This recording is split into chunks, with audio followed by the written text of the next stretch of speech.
Hello, everyone. Welcome back to Webtoon Book Club. Today's story is Live Forever. This is an interesting one. Well, I guess we'll just get started into it. Our story starts with our main character, who is I'm gonna presume a high school aged girl who has a rock band. And she's having fun, everything's all well and good, but then her mother gets very terribly sick and then ends up dying. And she gets hit very hard from this. Like, really hard. And she eventually just wishes there was some way where no way around her had to die. And she kind of looks to her neighbor because her neighbor is, I wouldn't say particularly strange, but it's an old man who kind of just keeps to himself, doesn't really bother with anybody all that much. And the only strange thing is that he has milk delivered to his house every day.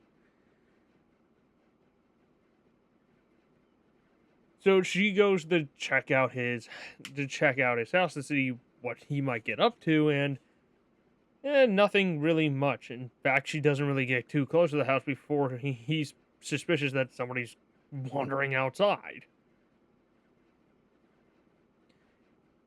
But she comes up with the suspicion that he's a vampire because she saw him mix together the milk with, like, this red liquid. So she presumed that it was blood.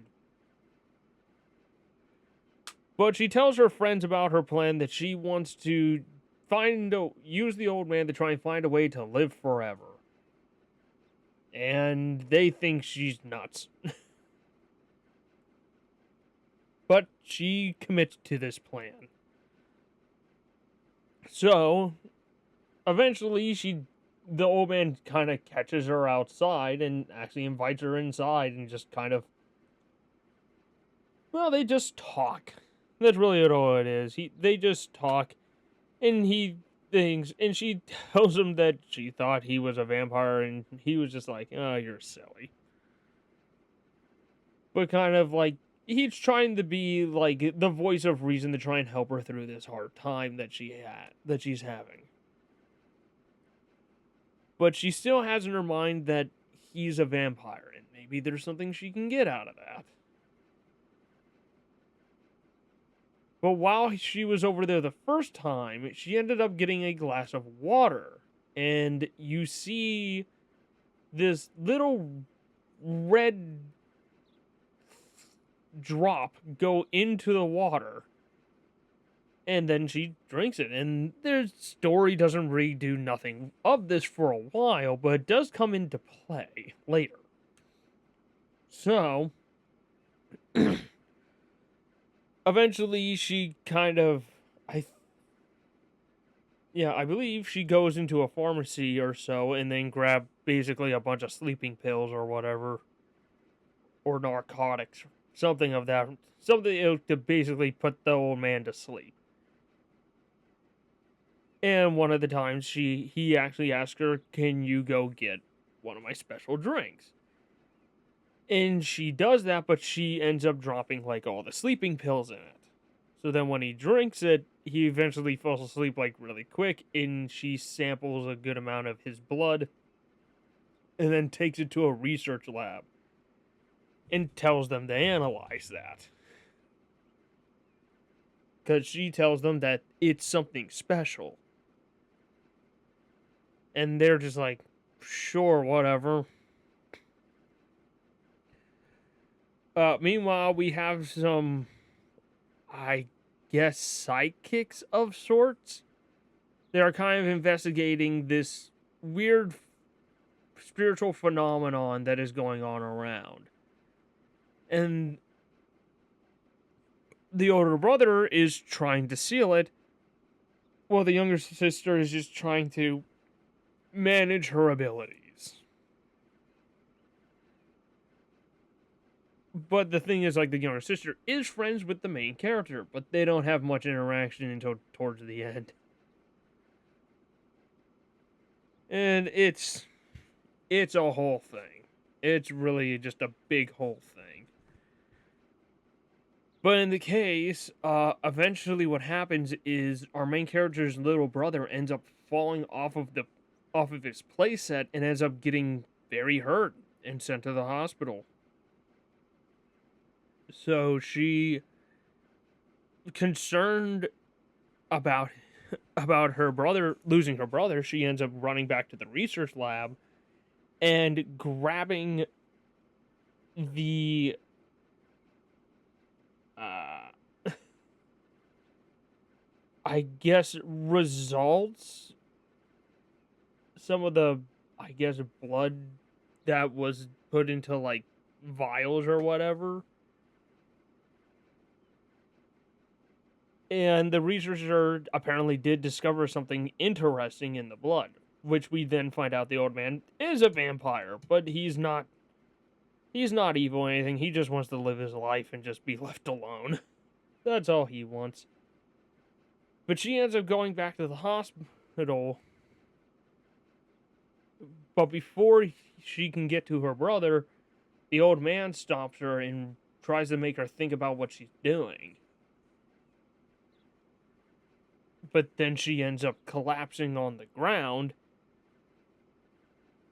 Or actually, no, she refuses and he tries to go after her to stop her directly. And I think she ends up getting chased out of the hospital to where her friends are waiting outside to pick her up and try and get away.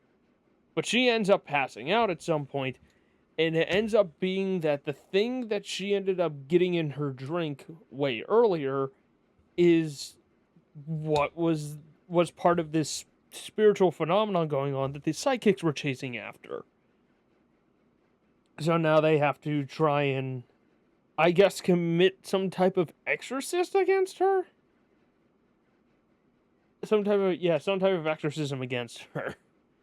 And it mostly just comes down to them creating like this big spiritual circle that's like this protective bubble. And then they basically like connect their minds with hers and try to help her out of the situation, but she also has to help herself by overcoming her, I think it's insecurities or whatever, that are basically like overcoming her problems that she's been facing this whole time. And once she finally gets out of that, she apologizes to the old man for doing what she did. And he takes it well enough, like, yeah, I get it, but don't ever do that again, type of thing. So everything ends up well, and her brother ends up being fine. He was out cold for several days due to his crash and fall to the ground. Like, it was a pretty nasty accident, but he's fine. She goes back to playing with her friends in her band, learning her lesson, and what we do find with the old man is that, yeah, he's been around for a very, very long time. And he actually did go to the research lab and basically destroyed all the research and evidence they had on his blood samples, just to make sure that nothing comes of that. But with that is Live Forever. This story holds a bit of a special place for me, because this whole series wouldn't have started if I didn't want to share this story with somebody else originally. Because I read this story and I kind of wanted to share it with a buddy of mine. And from there, almost on a regular basis, I would share stories with him that I've read on Webtoon. And that's actually where the book club title came from, because he kind of just said it's kind of like our book club. Of course, it's one-sided where I tell him stories and he's just kind of reacting and asking questions. But this was the story that started it all. So without the story of Live Forever, I don't know if I ever would have had the want to share stories, at least in the format that this series has taken. And it was when that buddy of mine kind of left the work where I'm at, that I wanted to continue on telling stories, but I didn't have anybody to tell them to. So from here, this is where I started doing this series. Telling the stories in a video format and just letting people enjoy what they hear. And of course, the main problem being I don't have the greatest memory with these stories because I'm not doing the research, I'm not rereading them, I'm just trying to remember what I can. And I can remember quite a lot, but some of the details do get a bit lost or mixed. But with that, that's Live Forever. And the lesson to really take away is if somebody close to you died and you're having problems, try to find a reasonable solution to try and get through that. Talk to people. Find someone that will listen. And somebody that can try and help you a bit. Don't try to do something crazy or insane. Just proceed on. That's all we can really do, is just keep going on. But with that, the list of stories is in the description below. Pick which one you would like me to talk about next and vote for it in the comments. And I will see all you next time.